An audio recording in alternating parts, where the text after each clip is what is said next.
Marcus Elliot Webb had learned a long time ago that the world shows you who it is if you pay attention. He had been paying attention for 51 years. He buttoned the top button of his jacket in the reflection of the airport window. Gate B7.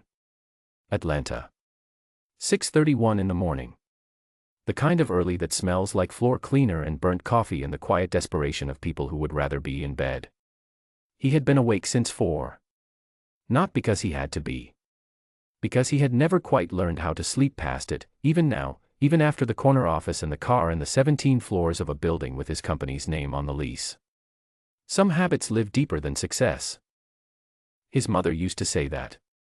She said a lot of things while clipping coupons on Sunday nights at the kitchen table in Decatur, Georgia, with the small TV on low and the smell of dinner still in the walls. He thought about her sometimes in airports. He was not sure why.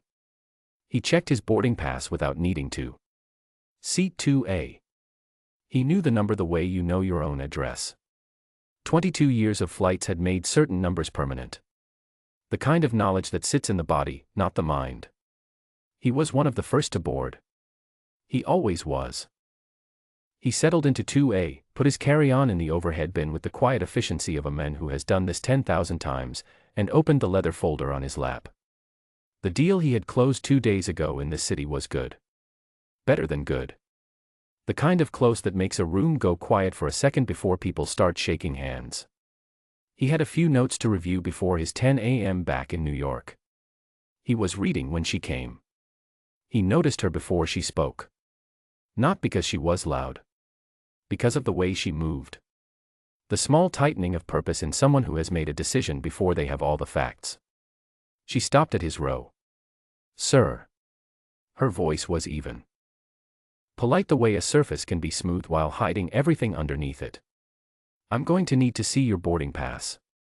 Marcus looked up slowly. Not with aggression. With the patience of a man who recognizes a moment he has lived before. He reached into his breast pocket and handed her the pass. She looked at it. Then looked at him. Then looked at the pass again, in the specific sequence of someone searching for a problem they are certain must exist. "And your ID, please." He gave her that too. In the seat across the aisle, 2C, a man in a rumpled gray blazer had looked up from his phone. He was watching with the loose, comfortable attention of someone who already knows how a story ends and is simply waiting to see it confirmed. Marcus noticed that too. He noticed everything. This was not a skill he had developed in boardrooms. It was older than that. It was the skill of a boy who learned early that rooms change when you enter them, and that the change is information, and that information is the only real currency there has ever been. The gate agent lowered her voice. This was the part he knew best. The lowering of the voice. As if privacy made it smaller.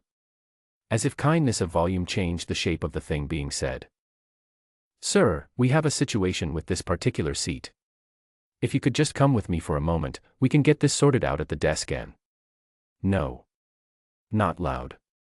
Not sharp. The word arrived the way a door closes on a quiet house. Final. Certain. Taking up exactly the space it needed and no more. She blinked. "I'm sorry. I said no." Marcus folded his leather folder closed with one hand. "This is my seat. That is my boarding pass. That is my ID. I am a Platinum Elite member with 22 years of status on this airline. I have been in this seat, or one exactly like it, more times than I can count." He looked at her directly. Not with fire. With something colder and more precise than fire. "So I will not be coming with you to the desk." She straightened slightly. The architecture of someone reaching for authority they are not certain they have. "Sir, another passenger has raised a concern about." "Stop." She stopped. "I want the gate manager. I want your employee ID number. And I want hers." He nodded once toward the second agent who had appeared at the edge of the jetway, drawn by the particular frequency of a situation going sideways. "Please get them for me now." There was a pause. The kind of pause that has weight. That presses on the air in a space. The man in 2C had put his phone face down on his tray table. "Sir, if you'll simply allow us to verify. I have a recording."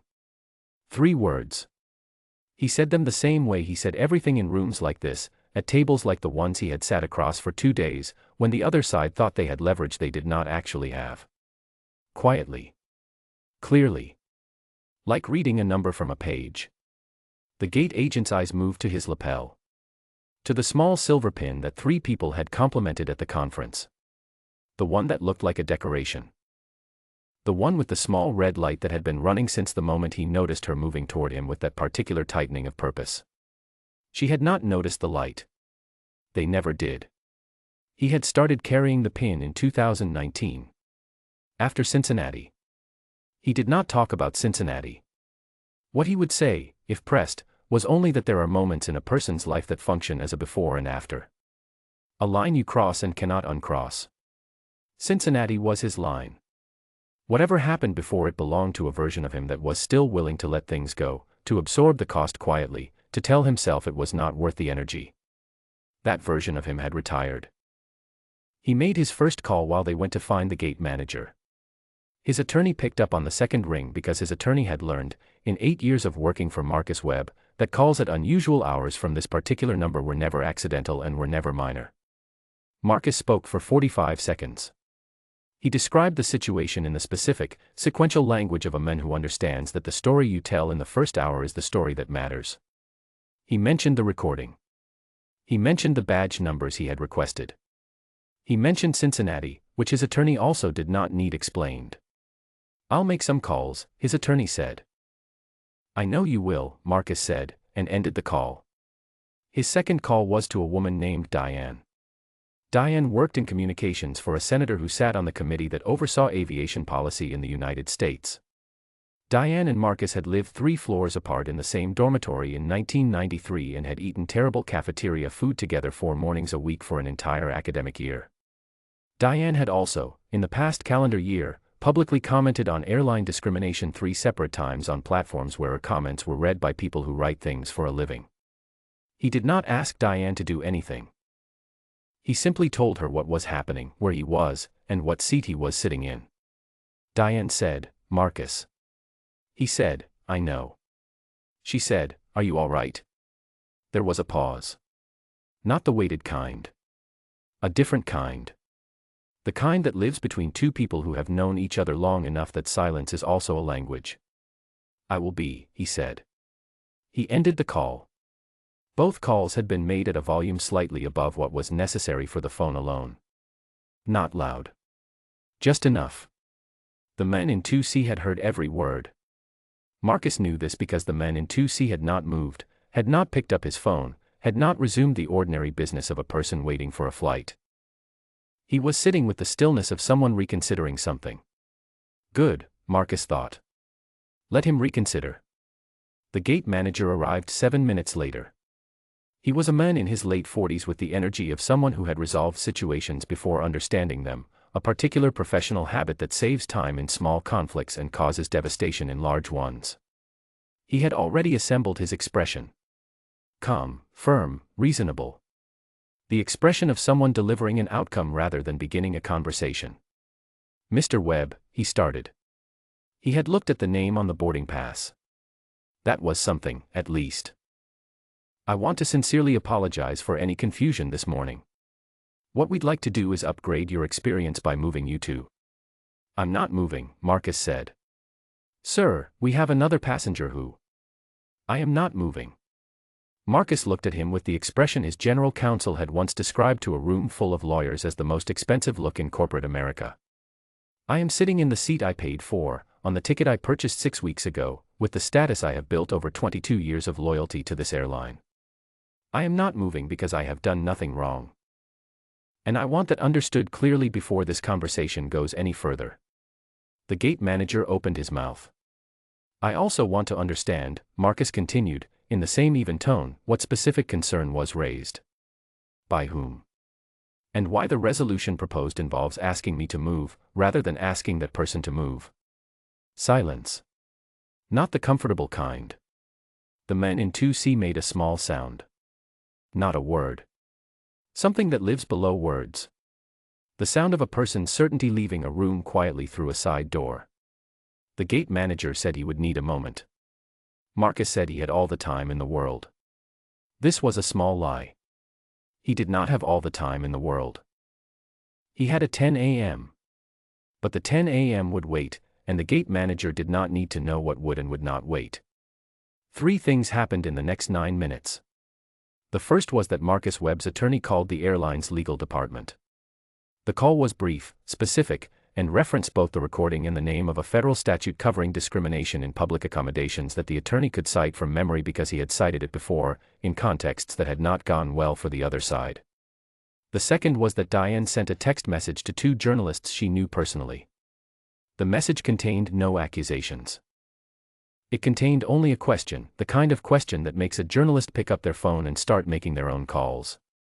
The third was that the regional director of operations for the airline, a woman named Carol who was eating breakfast in her car in a parking garage 3 terminals away, received a call from her vice president that began with the words, "We have a situation at B7, and ended with her putting down her breakfast and starting her car.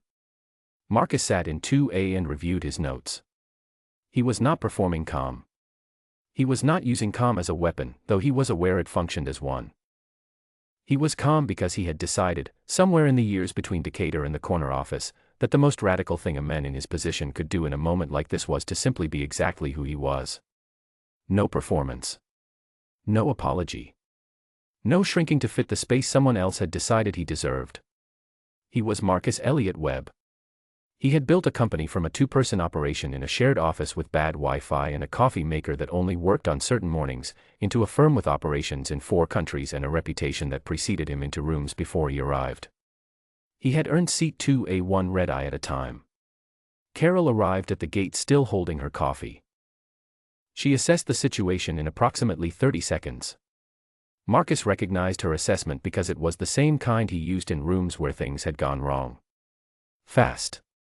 Quiet. Total. She introduced herself. She asked to speak with Marcus privately. He said he was comfortable where he was. She nodded once, the nod of a person recalibrating, and she spoke to him there, in 2A, in a voice low enough to be respectful and clear enough to mean it. She used the word unacceptable 4 times in 11 sentences. She did not use it about him. She confirmed his seat. She confirmed his status. She confirmed that the flight would be delayed briefly for what she called an operational review, which was the official language for 2 agents being escorted off a jetway to begin a process that would involve her HR department, and a recording that was already in a cloud folder accessible by 3 different people in 2 different cities. Marcus listened. He nodded when nodding was appropriate. He did not say "I told you so." He was not interested in that. He had never been interested in that particular pleasure. It was too small for the cost of the thing that had earned it. The flight departed 47 minutes late. Marcus spent the delay finishing his notes. By the time the plane reached cruising altitude, he had a clean summary of the deal, 3 follow-up action items, and a response drafted to an email that had been sitting in his inbox since Tuesday. The men in 2C said nothing for the entire flight. At some point over Pennsylvania he ordered a drink, and when the flight attendant came Marcus asked for water and she brought it with both hands and a kind of careful attention that told him she had heard what happened at the gate and had made her own quiet decision about it. He thanked her. He always thanked people who brought him things. His mother had been particular about that. He landed in New York at 11:14. His car was waiting. His assistant had already pushed the 10 a.m. to noon and rescheduled 2 smaller meetings around it without being asked, because she had worked for him for 9 years and knew the specific texture of a delayed flight that was not about weather. She met him in the lobby. "How was the flight?" she asked. "Fine," he said. She looked at him for 1 second. Handed him his second coffee of the day. Did not ask a follow-up question. She had been with him long enough to understand that fine, in that voice, with that particular stillness behind his eyes, was not a description. It was a door he was closing for now, to be opened later, in his own time, on his own terms. She closed her own notebook and walked with him to the elevator. He closed the noon meeting at 1:47. Good result. Clean terms. The other side left satisfied. He was practiced at leaving other sides satisfied. It was a skill that looked like generosity and functioned like strategy, and over 22 years it had served him better than either one alone. At 2:15, he sat at his desk and opened his email. He typed 4 words to his chief of staff. Find our new carrier. No explanation. No context. His chief of staff had been in this business long enough to understand that 4 words from Marcus Webb with no explanation was itself the explanation. He hit send. He sat for a moment in the quiet of his office, 17 floors up, with the city moving below him in its ordinary afternoon way, all of it indifferent and enormous and continuing forward the way cities do regardless of what happens to any single person inside them. He thought about his mother at the kitchen table. The small TV. The coupons in a neat stack. The smell of dinner in the walls. He thought about what she used to say, the things she said on the Sunday nights when he was 12 and 13 and the world was already showing him its true face and he was learning, painfully and slowly, to look directly at it without looking away. She would say, "You don't have to be loud to be heard. You just have to be sure." He had spent 40 years figuring out what she meant by that. He thought he understood it now. He closed his laptop. He put on his jacket. He took the elevator down 17 floors and walked out into the afternoon, where no one looked twice at him, which was its own kind of gift, the anonymous ordinary gift of a city that is too busy with itself to assign you a category before it knows your name. His phone showed one unread message. It was from Diane. It said only, 2 journalists called me today. I told them what you told me. They said they'll follow up. He read it once. Put the phone in his pocket. And walked to his car. The file with the badge numbers was in a drawer in his office. It would stay there for now. He was not in a hurry. He had learned, over 51 years, that the people who are in a hurry to deliver consequences are usually the people who need the satisfaction more than the result. He was interested in the result. The car moved into traffic. He watched the city out the window. He had a dinner at 7. A charity board he sat on. Good people. Work he believed in.